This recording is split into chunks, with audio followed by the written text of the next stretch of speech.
Selamat pagi saudara-saudari yang terkasih. Kembali lagi bersama saya Salvianus Irvin, kelas 11 IPS A, Semak Seminari Santo Yohanes Paulus II Labuan Bajo. Pada video kali ini saya ingin mempresentasikan yang berkaitan dengan materi peluang kelas 12 IPS. Oke, langsung saja kita menuju pada materi. Baik, yang pertama definisi peluang. Peluang pada umumnya berarti kesempatan. Namun pada matematika, peluang atau probabilitas adalah kemungkinan yang mungkin terjadi atau muncul dari suatu peristiwa. Peluang adalah besarnya probabilitas atau kemungkinan berlangsungnya suatu kejadian. Konsep peluang ini tidak hanya diterapkan pada hal-hal yang bersifat sederhana seperti permainan dadu, melainkan pada hal yang lebih kompleks seperti investasi, ramalan cuaca, asuransi, dan lain sebagainya.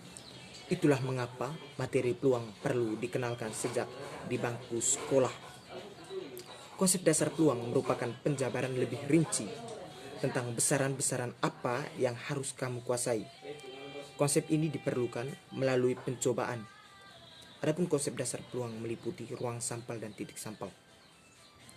Yang pertama, ruang sampel. Ruang sampel adalah himpunan semua kemungkinan hasil yang didapatkan dari suatu pencobaan.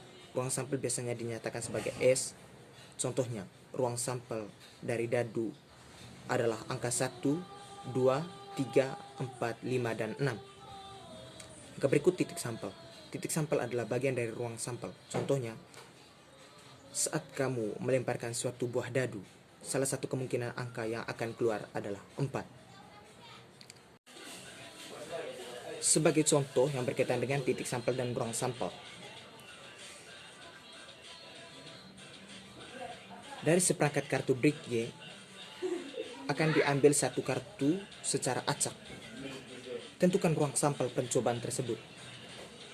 Pembahasannya, dalam seperangkat kartu bridge ada 4 jenis kartu, yaitu hati, skop, wajik, dan keriting. Masing-masing kartu terdiri atas 13 kartu, yaitu as sampai king. Dengan demikian, ruang sampelnya adalah 4 kali 13 sama dengan 52 kartu. Jadi dalam hal ini teman-teman sekalian, ruang sampelnya adalah 52 kartu.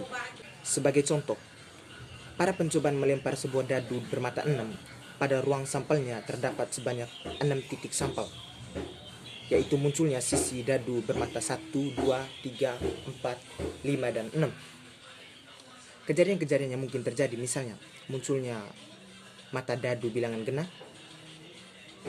Yang kedua, munculnya mata dadu bilangan ganjil. Yang ketiga, munculnya mata dadu bilangan prima.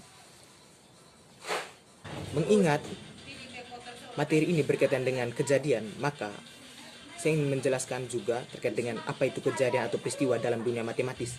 Kejadian atau peristiwa adalah himpunan bagian dari ruang sampel, sedangkan peluang suatu kejadian yang diinginkan adalah perbandingan banyaknya titik sampel kejadian yang diinginkan itu dengan banyaknya anggota ruang sampel kejadian tersebut.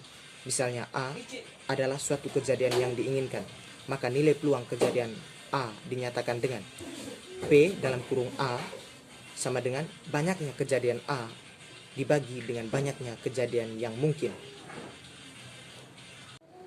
Nilai peluang suatu kejadian atau P menjadi sifat sebagai berikut, memenuhi sifat sebagai berikut.